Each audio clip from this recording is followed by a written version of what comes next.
Welcome back to the Red Path. Today, we're going to take an in-depth look at Chaos Bikers.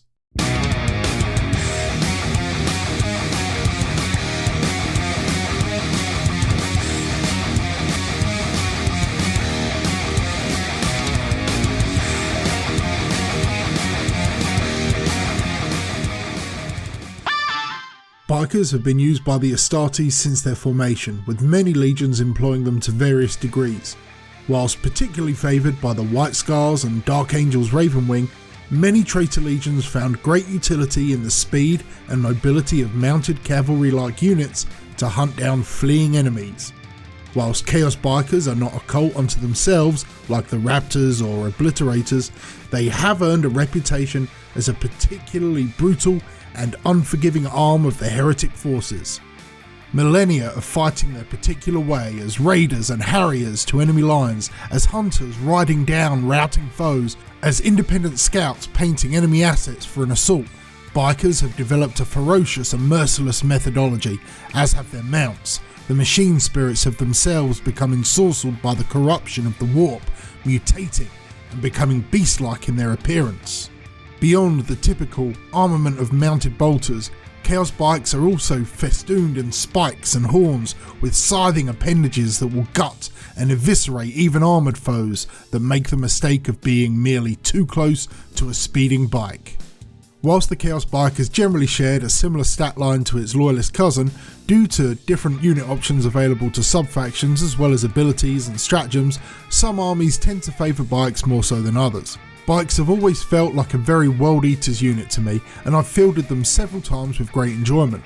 Their speed and enhanced durability make them a solid threat on the table, often being able to engage in the early part of the game. So let's take a look at their datasheet, and from there extrapolate some strategies and tactics that might help us gain more success with them on the tabletop. The biker comes in at 28 points a model at a minimum cost of 84 points for 3 barebones bikers. They have 14 inches of movement, with weapon skill and ballistic skill of 3 and strength 4, and crucially, toughness 5. They also have 2 wounds per model, a single attack base and leadership 8 on the champion, with a 3-up save.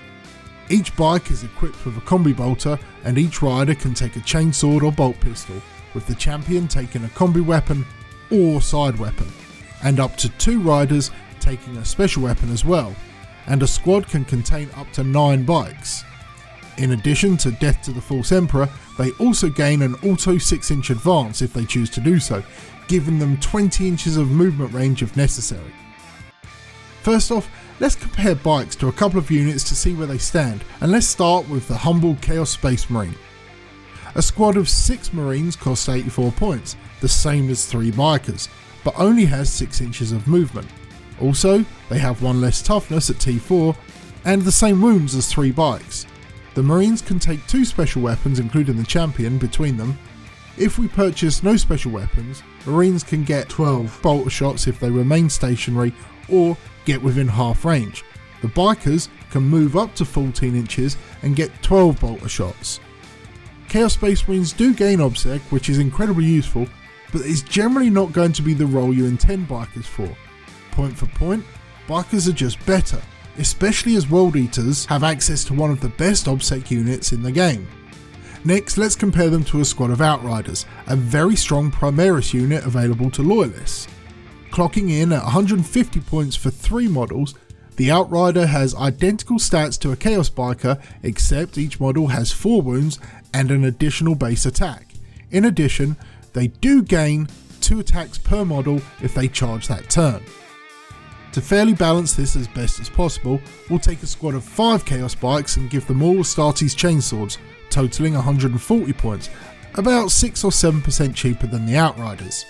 Wounds wise, we have 12 total wounds on the Loyalists and 10 on the Chaos Bikes. Attacks wise, Outriders will have on the charge 16 attacks, where a World Eater squad of 5 bikes will have 21 attacks. At range, Outriders use bolt rifles and will have 12 30-inch strength 4, -1 AP 1 damage shots, and additional access to pistol shots if in combat. Chaos Bikers will put out 20 strength 4, 0 AP 1 damage shots at 24 inches. Overall, in all but the most niche circumstances, 20 bolter shots are pretty much equal to 12 bolt rifle shots, and against larger units with lower saves, even more effective, though the rifles are better against Terminator type units. So just comparing against two units, we can see that the Chaos Bike is certainly no slouch, probably more efficient than the regular Chaos Space Marine and very comparable datasheet wise to an Outrider, although Loyalists really benefit from the multitude of buffs they can receive.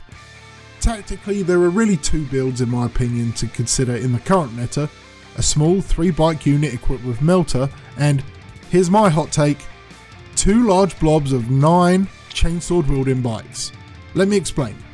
The utility of the bikes is their ability to move very early on and score secondary points or prepare for scoring primaries in round 2, whether by sitting in a map quadrant or nestling onto a centerboard objective and hoisting 6 T5 wounds of power armor on it. However, in general I find Raptors do a better job at this, as they can benefit from apoplectic frenzy and, frankly, are easier to hide. But, whilst I think there are better melter options available, a quick strike with 3 melter guns with the option of a 6-inch advance or 7 with violent urgency can early on cripple some light armour, and with their long base can act as a reasonable move blocking unit early on. As for a couple large blobs of 9 bikers, okay, hear me out. At 252 points for a squad of 9, that's 18 T5 wounds putting out 36 bolt rounds. Hell, stick a combi bolter on the champion for a nice round 40 shots at 255 points. In addition, should it be possible to pull it off, that's 32 close combat attacks hitting on 3s at -1 and an additional 4 from the champ with no AP. This is just due to the champion only being able to take a side weapon or a combi weapon. Coupling that with some of our stratagems, you can get some pretty spicy combat early on, and if I were going to spend 500 odd points on 2 max squads, I'd definitely be bringing an Apostle with Illusory Supplication to make sure they both have that little bit of extra protection. I don't think 18 bikes is in any way broken, and I don't think they're necessarily better than Raptors, but it allows some command points to be saved and offers a much less squishy target against most armours than regular Chaos Infantry.